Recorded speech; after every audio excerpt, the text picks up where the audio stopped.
ನೆರೆಯ ಕೇರಳದ ವಯನಾಡಿನಲ್ಲಿ ಅಂದರೆ ನಮ್ಮ ಕೊಡಗು ಜಿಲ್ಲೆಗೆ ಹೊಂದ್ಕೊಂಡಿರ್ತಕ್ಕಂಥ ವಯನಾಡಿನಲ್ಲಿ ಪ್ರಕೃತಿ ವಿಕೋಪದಿಂದ ಭೂಕುಸಿತ ಉಂಟಾಗಿ 40ಕ್ಕೂ ಹೆಚ್ಚು ಜನ ನಿಧನರಾಗಿದ್ದಾರೆ ಅನ್ನುವಂಥ ಸುದ್ದಿ ಕೇಳಿ ಆಘಾತ ಆಗಿದೆ.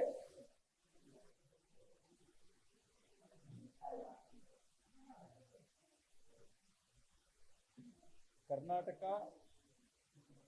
ತಕ್ಷಣ ನೆರೆ ರಾಜ್ಯದ ಸಹಾಯಕ್ಕೆ ಧಾವಿಸಬೇಕು.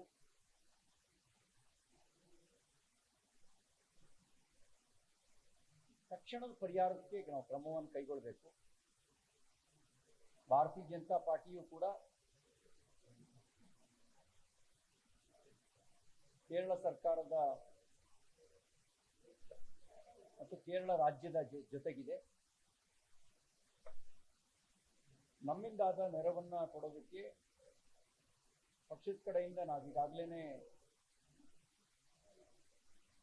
ಸೂಚನೆಯನ್ನು ಕೂಡ ಕೊಟ್ಟಿದ್ದೇವೆ. ಆ ಕುಟುಂಬಗಳಿಗೆ ಪರಿಸ್ಥಿತಿಯನ್ನು ಎದುರಿಸ್ತಕ್ಕಂಥ, ದುಃಖವನ್ನು ಭರಿಸ್ತಕ್ಕಂಥ ಶಕ್ತಿಯನ್ನು ಭಗವಂತ ದಯಪಾಲಿಸಿ ಪ್ರಾರ್ಥಿಸ್ತೇನೆ. ಇವೆಲ್ಲ ನಮಗೊಂದು ಎಚ್ಚರಿಕೆ ಗಂಟೆ. ಪಶ್ಚಿಮ ಘಟ್ಟದಂಥ ಪ್ರದೇಶಗಳಲ್ಲಿ ನಾವು ಯಾವುದನ್ನು ಮಾಡಬೇಕು, ಯಾವುದನ್ನು ಮಾಡಬಾರ್ದು, ಡೂಸ್ ಅಂಡ್ ಡೋಂಟ್ಸ್, ಅಭಿವೃದ್ಧಿ ಹೆಸರಿನಲ್ಲಿ ಯಾವ್ದು ಮಾಡಬೇಕು ಯಾವ್ದು ಮಾಡಬಾರ್ದು ಅನ್ನುವಂಥ ಎಚ್ಚರಿಕೆ ಗಂಟೆ ಇದೆ. ಇತ್ತೀಚೆಗೆ ಉತ್ತರ ಕನ್ನಡದಲ್ಲಿ ಜಿಲ್ಲೆನಲ್ಲಿ ಆದಂಥ ಭೂಕುಸಿತ ಇರ್ಬೋದು, 2018-19ರಲ್ಲಿ ಕೊಡಗು, ಚಿಕ್ಕಮಗಳೂರು, ಹಾಸನ ಜಿಲ್ಲೆಯಲ್ಲಿ ಆದಂಥ ಭೂಕುಸಿತ ಇರ್ಬೋದು, ಇವೆಲ್ಲ ಪ್ರಕೃತಿ ನಮ್ಮನ್ನು ಆಗಾಗ ಎಚ್ಚರಿಸುವ ಕೆಲಸ ಮಾಡ್ತಾನೆ ಇದೆ. ನಾವು ಎಷ್ಟು ಎಚ್ಚರ ವಹಿಸಬೇಕು ಅಷ್ಟು ಎಚ್ಚರ ವಹಿಸಿಲ್ಲ ಅನ್ನೋದಕ್ಕೆ ಈ ರೀತಿಯ ಘಟನೆಗಳು ಮತ್ತೆ ಮತ್ತೆ ಆಗ್ತಿರೋದು ಒಂದು ಉದಾಹರಣೆ.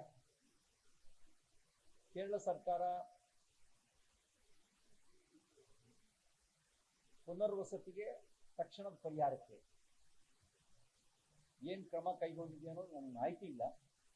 ಆದರೆ ನಾನು ಕರ್ನಾಟಕ ಸರ್ಕಾರಕ್ಕೆ ಮನವಿ ಮಾಡ್ತೇನೆ, ಇಂಥ ಸಂದರ್ಭಗಳಲ್ಲಿ ತಕ್ಷಣ ನಾವು ಕೂಡ ಅವರ ನೆರವಿಗೆ ಧಾವಿಸಬೇಕು ಅಂತ ವಿನಂತಿ ಮಾಡ್ತೇವೆ.